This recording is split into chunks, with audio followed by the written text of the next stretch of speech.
Signaduhin mo lang, Team Kalingap, ang paglingap nyo sa mahihirap. Hello mga mom and sir! Welcome po kayo sa aking channel, ang Mom Flourish Channel. For today's video, pag-usapan pa rin natin ang bagyo ng mga kalingap. Ayan. Full force po talaga ang lahat ng kalingap, ang kalingap partners, charity vloggers, and of course, ang nagpakulay sa lahat ay ang Kalingap Angels, siyempre ang Love Teams. Ito po'y dahil sa kaarawan ng ating founder na si Kuya Val Santos Matubang. Andun lahat, di ba? So, kamusta naman? Ano pong obserbasyon ninyo sa mga Love Teams natin dyan? So, ang EDC, wow, talagang sobrang andaming pinakilig ng I love you, ng ni Papa Eds, no? Kay Beyonce. And of course, ang sweet nila sa lahat ng mga lakaran at ang swerte ng mga EDC supporters dahil magkasama sila sa sasakyan nung papunta, no?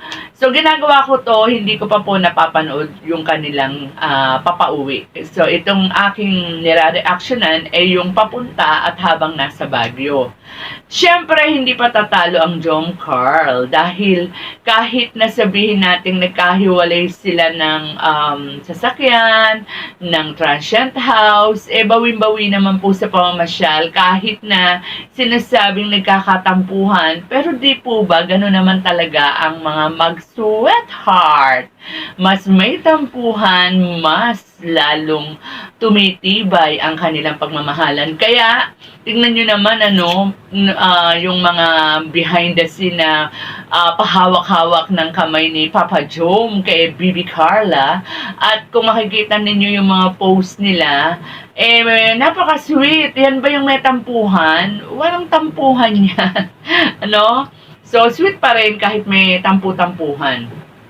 Siyempre, ang Cedros. Ayan. Nako, napaka-supportive talaga ni Kuya Val kasi nung si Cedric kasi ay napasakay sa kanya doon siya sa hulihan, wala siyang katabi.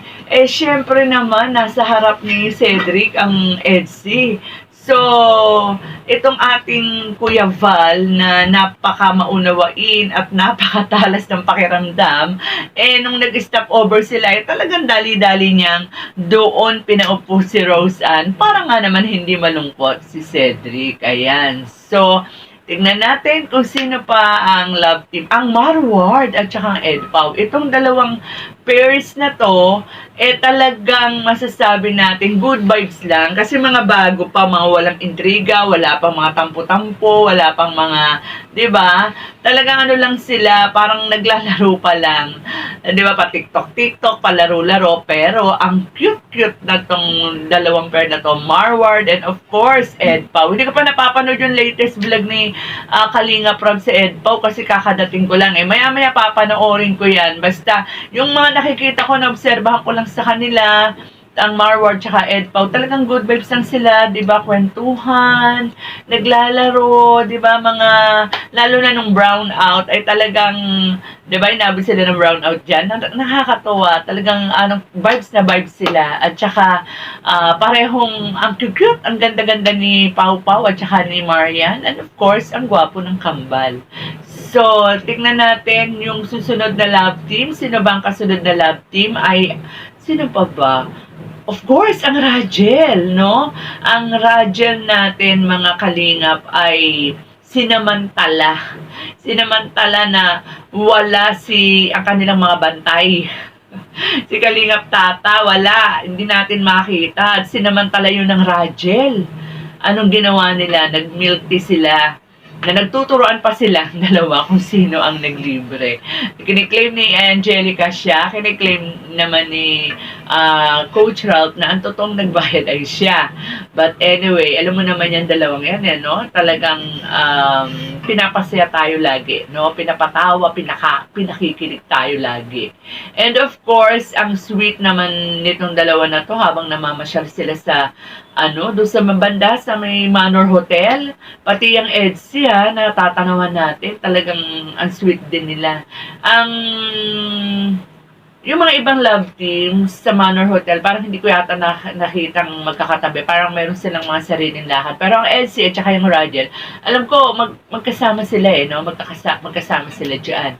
And of course, nakakalungkot kasi ang Danjoy ay hindi nabuo, no? Sayang na sayang dahil yung kalahati lang ang nandyan. Si Joy lang nandyan, si Dan ay naiwan sa diet. Kasi nga, hindi pinayagan ng doktor kasi nga doon sa operation na nangyari. At sila pa yung mga hindi, dyan, yung parang na-miss nila ang kanilang mga ka-love team. Siyempre, ang Rochelle kasi si Roel nandyan, alam mo naman si Roel basta sinabi ni Kuya Val, basta may kinalaman talaga yan sa importanteng okasyon ng mga kalingap, nandyan lagi si Roel. Si Rachel hindi nakasama, ang dami nga naghahanap kay Rachel dahil syempre may pasok nanghinaya nga si Roel dahil kinabukasan nag-declare naman na wala naman palang pasok. At tsaka, sino pa? Ang Lomel, diba? Kung doon sa Danjoy, ang naiwan ng nagasakit ay si Dan, ang hindi pinayagan ng doktor. Dito naman sa Lomel, si Melka naman, no?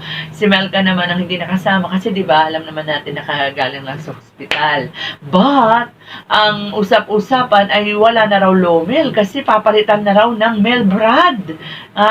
Melka and J. Brad, kaya baka kaya ang sese ni J. Brad dyan parang kangkaro si J. Brad. Bakit lagi naman talaga masaya si J. Brad?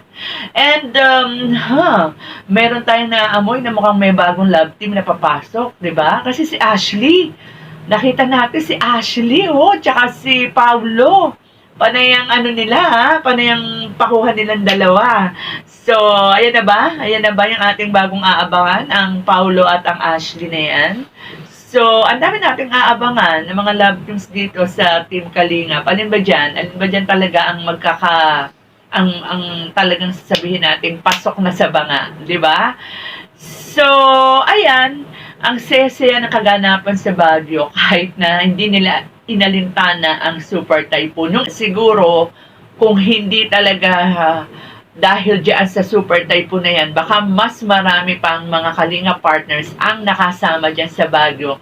Kasi nga, alam natin na talagang porsigido silang sumama dyan dahil sa birthday ni Kuya Val. So, naghanap talaga sila ng budget para makasama, mabati nila, makapiling nila ang pinagkakautangan namin ng loob. Si Kuya Val Santos Matubang. Ayan.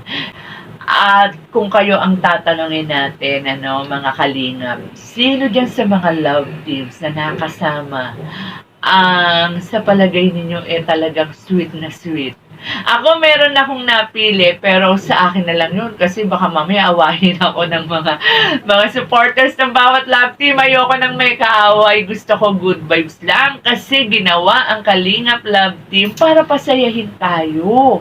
Hindi para mag-away-away tayo, no? Kasi napakaganda po ng adhikain ng Kalingap dyan, especially ni Kalingap Rab. Tayo ay sumaya, lalo na yung mga OFW natin doon na nalulungkot sa ibang bansa. At the same time, nagagamit po natin yung mga yan o nagagamit ng mga charity vloggers natin dyan para makatulong sa mga kababayan nating nangangailangan ng tulong. So, kung meron po kayong sinusuportahang love teams, go, go, go, suportahan lang po. But wag na po tayong mambash doon sa mga ibang love team na hindi naman natin nagugustuhan. Kasi kung ano po yung ayaw natin gagawin sa love team na sinusuportahan natin, syempre, wag natin gagawin yun sa mga love team na kanilang sinusuportahan kasi masakit, di ba? So, good vibes lang po tayo. Lagi natin tatandaan, one Kalingap, one family. So, with that mga Kalingap, hanggang dito na lang po muna ang ating kwentuhan.